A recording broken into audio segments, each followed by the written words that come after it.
What's going on, you guys? So, Paradox released another dev diary, and it kind of caught my attention, mainly based on the title here. It says America Reworked. So, I was like, all right, I wonder what this is about. So, jumping in here, I'm going to kind of zoom in a little bit. All right, just to give you guys a heads up, this is a long one. I like scroll for a while to kind of get to the end of it. So, if you don't, catch the bait, and catch the beginning part or whatever. If you get tired, just stop. Hello, and welcome back to another Dev Diary. Today we're going to talk about freedom. Freedom from fear, freedom from want, freedom from having to vote for a presidential candidate every 4 years. The vanilla US focus tree offered some interesting alternate history scenarios, but if you wanted to play historical, you pretty much sat around doing very little until the war started. Part of this is the fundamental design problem of the U.S. in a historical grand strategy game. If we allow the U.S. to freely enter the war when it has even a fraction of its historical economy, the Axis never makes it into Paris, and the war ends in 1940. If we restrict the U.S. from entering the war freely until its historical date, the U.S. sits around until late 1941 doing very little. This is the reason why usually go-to scenario in Hearts of Iron 2 and 3 was play friends until you lose and switch to the U.S. Really? That's actually interesting. What I generally do, and yes, I probably shouldn't have done this, I usually kind of put in no neutrality in Hearts of Iron 3 and just kind of wipe the neutrality basis so I can easily declare a war in 1936 or 1938, whatever. Get them while they're young, right? So... and usually end the war by 1940, or maybe sooner. Anyway, so one of the goals we had for this rework was to give the player a bit more stuff to actually do during the lead up to the war. Making the path out of the Depression a little bit more involved was an obvious place to start. Instead of a single nation spirit, it has now 3 levels that give a smoother curve out of the Depression. But instead of just taking 3 focuses in a row to do what could previously be done in one, we wanted a player to have to work a lot to get out of the Depression. Interesting. Enter the script-based Congress mechanic. The Congress mechanic is, for now, unique to the U.S. and simulates the shifting majorities in both houses of Congress. It ties into a lot of things that we will get into a bit.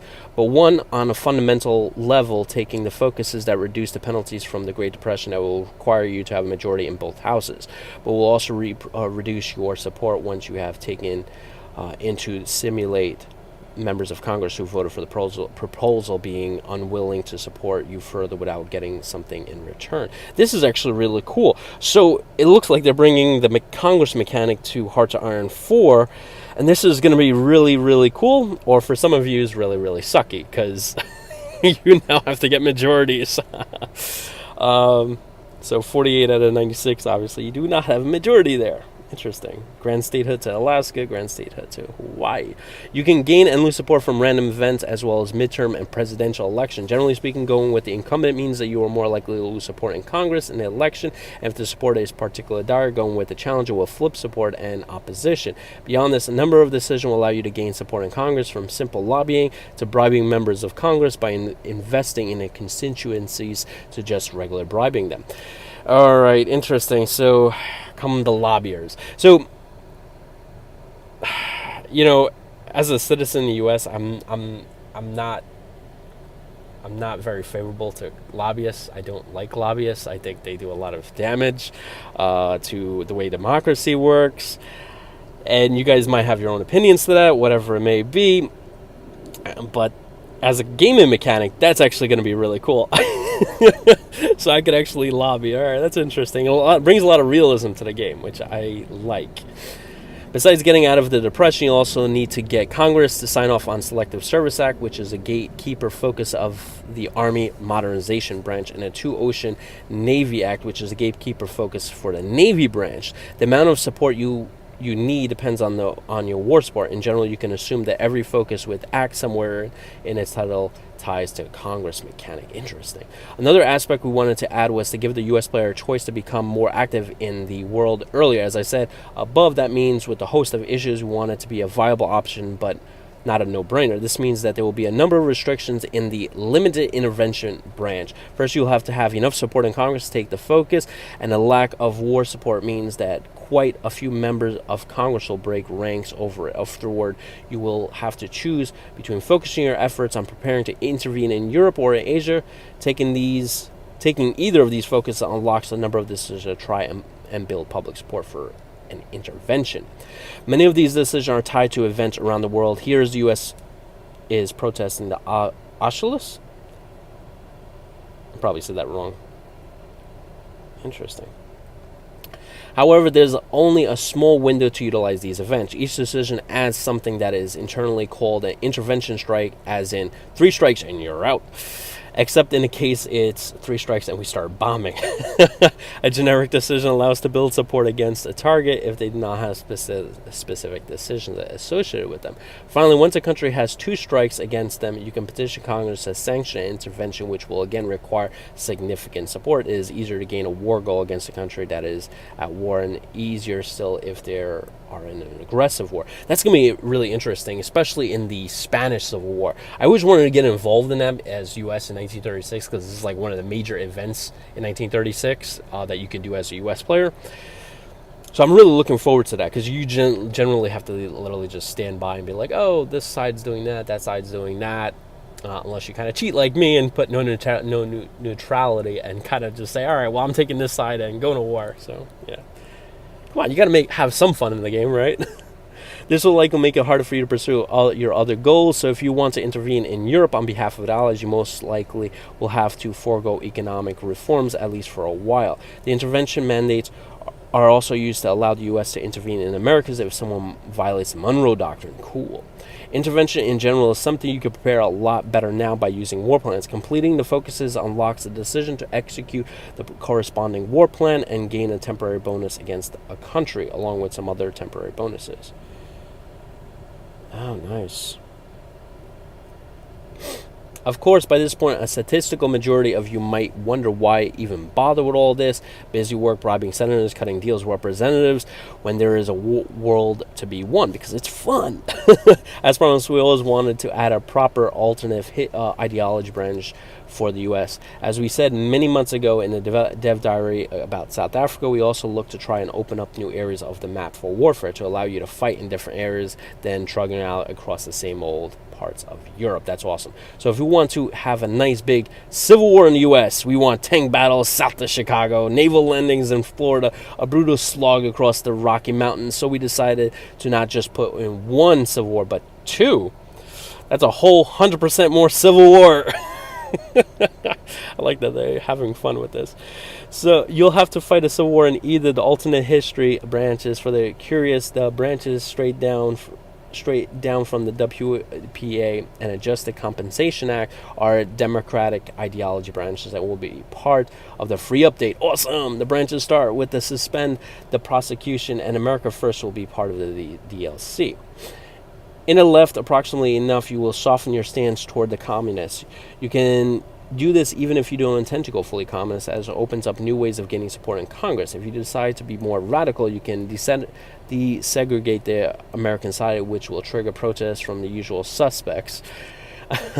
The protests by themselves don't do anything, but if you decide to push harder towards communism, protests will intensify and eventually spill over. Oh, wow. The Union Representative Act is another such trigger that will cause protests. A number of centrist and right-wing organizations today marched to the Capitol in one of the largest demonstrations Washington has seen so far. Interesting.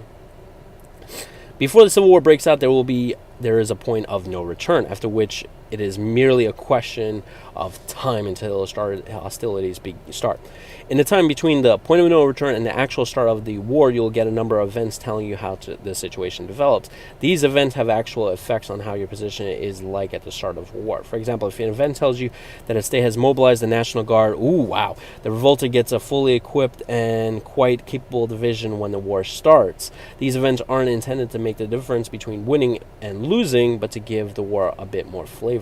Once the war starts in the communist branch, it is not quite like a regular civil war. Instead of the country and military splitting in half, it spawns a new tag, CSA.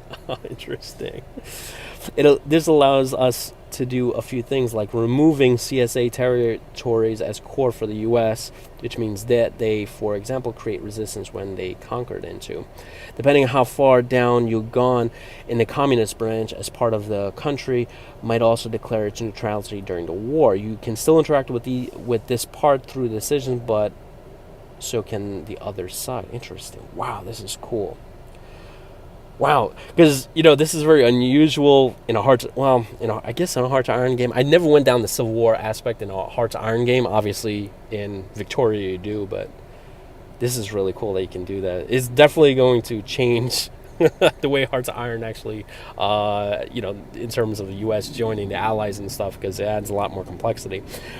When in other countries, the Civil War is something we must be very careful with to ensure that the country is not completely crippled by the time the real war starts. Here, we want American Civil War II to be the war the U.S. gets into, which merges into the greater World War. So there are limited objectives for you after you have won the American theater of World War II. But you can push decolonization in Asia, intervene in the Chinese Civil War, while also working to reintegrate the breakaway states. Wow, okay.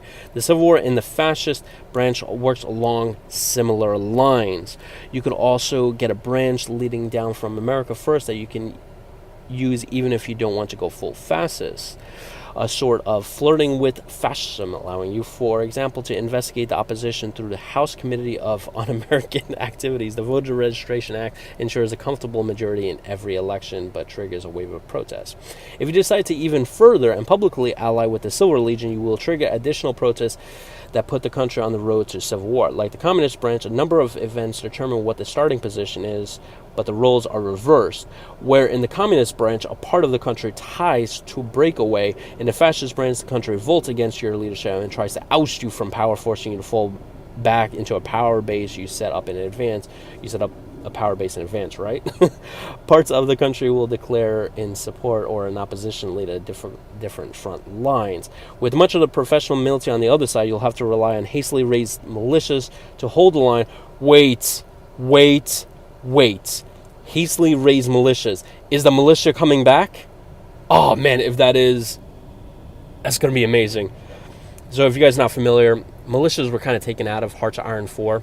They were in Heart to Iron 2, and Heart to Iron 3, and they were just like a quick way to get forces. They, were like a fraction of the cost of an infantry unit. Today, they're kind of known as the State Defense Forces in the U.S., and I think in UK, in World War II, they were known as the Home Guard. And in Heart to Iron 4, they were taken out. I always use them in Heart to Iron mainly to kind of like protect the homeland, just in case Germany or another country spontaneously tries to invade U.S. and most of my forces are out. I generally don't like keeping infantry troops in U.S., like a National Guard unit, because these are frontline infantry units. They are better served in combat, State Defense Forces are really cool.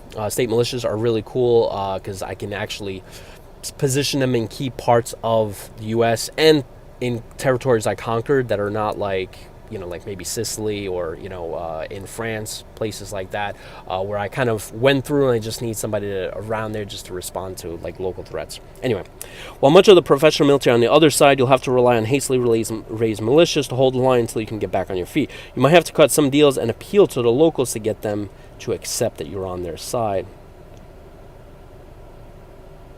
The story of Doom Rebellion. It is time that the other side is heard as well. Celebrate Montgomery Convention Day. Move the government to Richmond. Wow, this is crazy.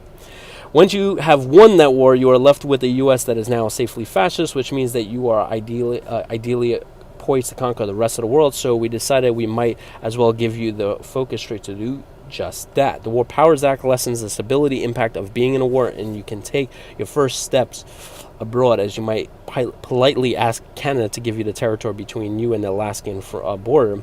This may or may not be called the Vancouver or War, and politely ask Cuba to please stop being independent. You continue in this fashion until at last you demand global hegemony. Hegemony. I don't know how to pronounce that word exactly. And give you all the majors an ultimatum to either become puppets or go to war. Along the way, you will likely have gobbled up all the small countries that otherwise may conquer the world such a pain. That is all for today. Next week we'll be back with another look into the naval side of things. So I'm really looking forward to this. Wait, he put spoiler. Oh no, he put spoiler on the bottom. I don't know what. Oh, there's a spoiler here. Okay, interesting. Rejected titles. You want fries with the focus tree. Making the world safe for fascism. Interesting. The Dev may contain trace amounts of political commentary. Team America saves the day. Interesting. 2 days ago, our game director brought forth upon this world a new DLC announcement. All right. So just give you guys my my opinion about this Dev Diary. I really like this. This is going to be huge if the militia are brought back. If I can make militia units, that's going to be awesome. As I said before, I hate stationing infantry troops in the U.S., and I need them in the U.S. because, like, for example, if Mexico decides to invade the U.S., right? Or if Germany positions forces within striking distance of the East Coast, I'm like, well, I'm not going to station a National Guard unit or Marines or whatever on the East Coast because it's like they're just sitting there. It makes no point. I'd rather position state militia forces there, which the U.S. actually did in World War II. So if Germany invades, I can slow them down. Obviously, state militia is not going to hold off the Wehrmacht, but they could slow them down long enough that I could put infantry soldiers and Marines back on the boats and head back. And that was my initial plan, and which I think it was the plan in World War II anyway, so for the U.S. Anyway, guys, that does it for this Dev Diary. I really like this. This is really cool. Adds a lot more complexity and depth into the game. I'm definitely getting this DLC. Definitely. All right, guys. Catch you next one. See ya.